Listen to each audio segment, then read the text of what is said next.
Informasi lainnya pemirsa, kita akan menuju ke gedung DPR terlebih dahulu terkait dengan pelaksanaan demo buruh.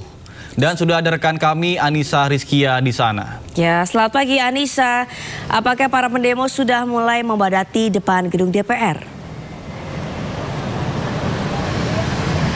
Ya, Nata dan juga Sabrina, pada pagi hari ini menurut pantauan kami belum terlihat adanya kedatangan massa aksi yang akan menggelar demo pada pagi hari ini, di mana puluhan ribu dari buruh rencananya akan menggelar demo di depan gedung MPR DPR pagi hari ini mulai pukul 9. Namun hingga pagi hari ini saya belum melihat adanya tanda-tanda kedatangan sejumlah massa begitu.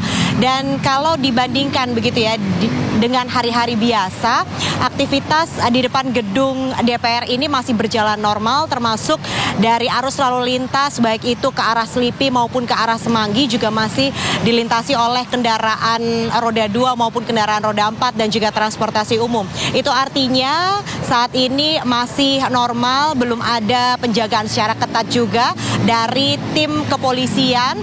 Kalau saya bisa gambarkan apa yang membedakan begitu ya di depan gedung DPR ini dibandingkan hari-hari biasanya, di belakang saya ini nampak adanya pembatas dari beton begitu yang sudah terpasang mengelilingi area gedung DPR MPR. Dan ini memang biasanya pintu gerbang terbuka yang menjadi akses masuk bagi para anggota dewan. Namun pagi hari ini sudah ditutup dan diberi pagar beton melintas mengelilingi sekitaran gedung DPR. Kalau saya bisa gambarkan juga, memang sejumlah pengamanan dari tim kepolisian yang bersiaga di sini jumlahnya masih relatif sedikit begitu ya, belum dilakukan pengamanan secara ketat. Hanya ada puluhan, saya bisa katakan, dari pihak kepolisian bersiaga di area depan gedung DPR. Dan hingga pagi hari ini juga belum ada rekayasa lalu lintas yang diberlakukan. Termasuk memang dari pihak kepolisian, tadi saya juga sempat menanyakan begitu kepada pihak Polda Metro Jaya bahwa akan ada 4.531 personil yang dikerahkan untuk pengamanan selama jalannya demo yang akan berlangsung pagi hari ini. Kami pun juga masih terus memantau, Nata dan juga Sabrina, puluhan ribu buruh yang rencananya akan melakukan aksi demo ini. Seruannya sudah santer terdengar di media sosial. Dan memang tadi saya juga sempat menghubungi beberapa aliansi masyarakat yang nantinya akan datang juga di kawasan depan gedung DPR ini. Rencananya mereka tidak akan melakukan long march, tapi langsung titik kumpulnya adalah di depan gedung DPR ini. Itu artinya di sekitaran pukul 9 pagi, sekitar 30 menit lagi, Nata dan juga Sabrina, kita akan menantikan kedatangan dari para buruh yang akan memberikan begitu ya aspirasi dan juga akan berorasi di depan gedung DPR ini. Kita nantikan bersama. Nata dan juga Sabrina, saya kembali kepada Anda. Baik, Anissa, apakah Anda mendapatkan informasi di lapangan? Apakah hari ini yang melakukan aksi demonstrasi ini hanya buruh saja atau dari aliansi mahasiswa atau masyarakat lainnya akan ada turut hadir untuk beraksi di depan gedung DPR?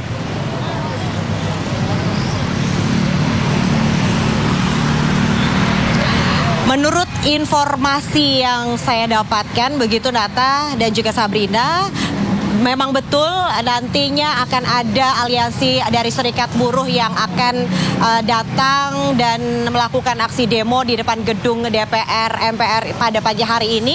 Namun juga ada sejumlah aliansi dari mahasiswa, baik itu dari sejumlah kampus ternama di Jakarta begitu, yang akan nantinya ikut serta dalam demo yang digelar di depan gedung MPR DPR ini. Nata.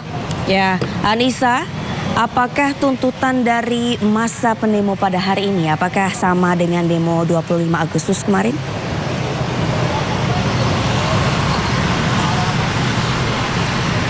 Ya, mengenai tuntutan yang akan diserukan oleh para massa aksi begitu ya, ini mengenai beberapa tuntutan buruh begitu, mereka ingin meminta poin-poinnya adalah yang paling utamanya adalah meminta kesejahteraan bagi buruh, yaitu kenaikan UMR dan juga ada beberapa poin-poin yang nantinya akan diserukan pada saat orasi berlangsung.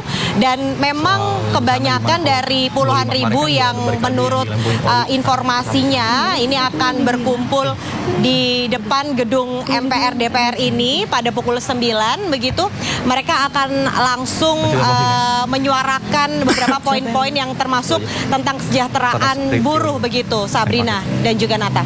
Baik, terima kasih Anissa Rizky yang melaporkan langsung dari gedung DPR RI Senen, Jakarta. Selamat bertugas kembali.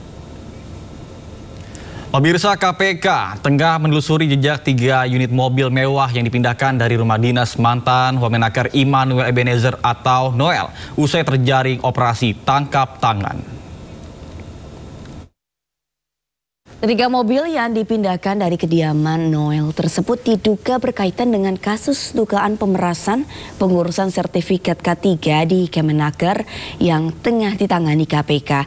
Penyidik saat ini sedang mencari pihak-pihak yang memindahkan ketiga unit mobil tersebut. Juru bicara KPK Budi Prasetyo mengimbau kepada pihak-pihak yang telah memindahkan ketiga mobil tersebut untuk berlaku kooperatif dan segera menyerahkannya ke lembaga anti rasuah.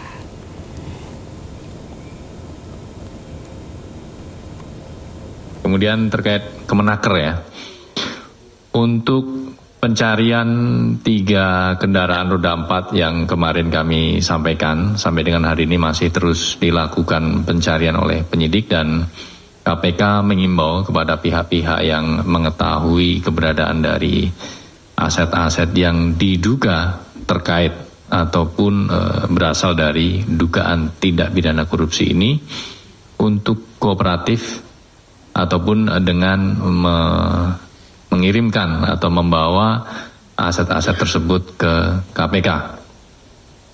Karena aset-aset tersebut juga menjadi salah satu barang bukti tentunya dalam proses penyidikan perkara ini.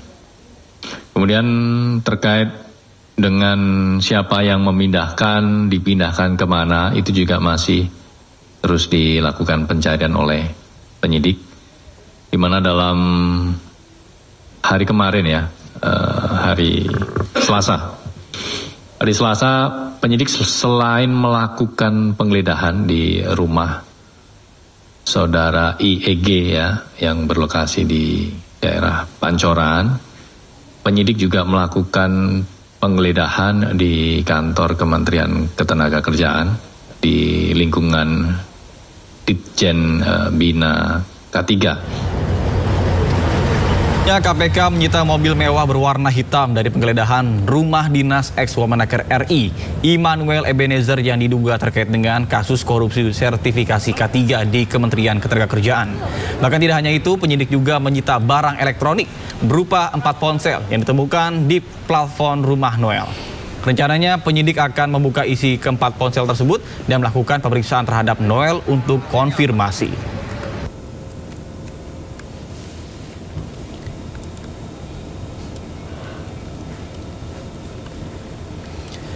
Kita ke kasus korupsi lainnya, pemirsa. Berikutnya, Kejagung menggeledah rumah mewah milik tersangka kasus korupsi tata kelola minyak mentah Riza Khalid di Bogor, Jawa Barat. Tanah dan bangunan serta fasilitasnya pun disita oleh Kejagung. Kejaksaan Agung menyita rumah mewah diduga milik tersangka korupsi tata kelola minyak mentah dan produk kilang minyak Riza Khalid di kawasan Rancamaya, Kota Bogor, Jawa Barat. Tanah dan rumah mewah dengan fasilitas kolam renang tersebut disita penyidik Kejagung usai dilakukan penggeledahan sebelumnya Selasa kemarin berkaitan dengan tindak pidana pencucian uang yang dilakukan Riza. Kapus Penkum Kejagung Anang Supriyatna menyebut rumah mewah ini berdiri di atas lahan 6.500 meter persegi yang terdiri dari 3 sertifikat hak guna bangunan yang seluruhnya bukan atas nama Riza. Selain sudah melakukan tetap mencari pencarian terhadap MRC, tim penyidik Gunung Mundar juga telah melakukan penyitaan Selain mobil yang kemarin 2 kali penyitaan, kemarin sudah melakukan penyitaan terhadap 1 bidang tanah yang diduga milik tersangka MRC. Ini kaitannya dengan penggeledahan penyitaan terhadap tanah beserta bangunan diduga merupakan hasil dan sarana kejahatan dalam perkara TPPU yang tindak pidana asalnya dari tindak pidana korupsi tata kelola minyak. Ada bangunan rumah, di dalamnya juga ada fasilitas cukup mewah. Ada kolam renangnya juga semua lengkap. Nanti gambar. Berapa tuh? Kurang lebih itu 3 sertifikat. Jadi sertifikat yang pertama tadi yang 2.591 meter, yang kedua 1.956 meter persegi dan 2023 kurang lebih 6.500 meter. Itu 3 sertifikat atas nama MRC atau uangnya ya atas nama orang lain nomini, tapi uangnya berasal dari tersangka MRC. Sebelumnya, Kejagung juga telah menyita 9 mobil tersangka Riza Khalid. Hingga kini, Riza belum ditahan karena tidak berada di Indonesia. Ia disebut-sebut berada di Singapura dan saat ini masih dalam pencarian.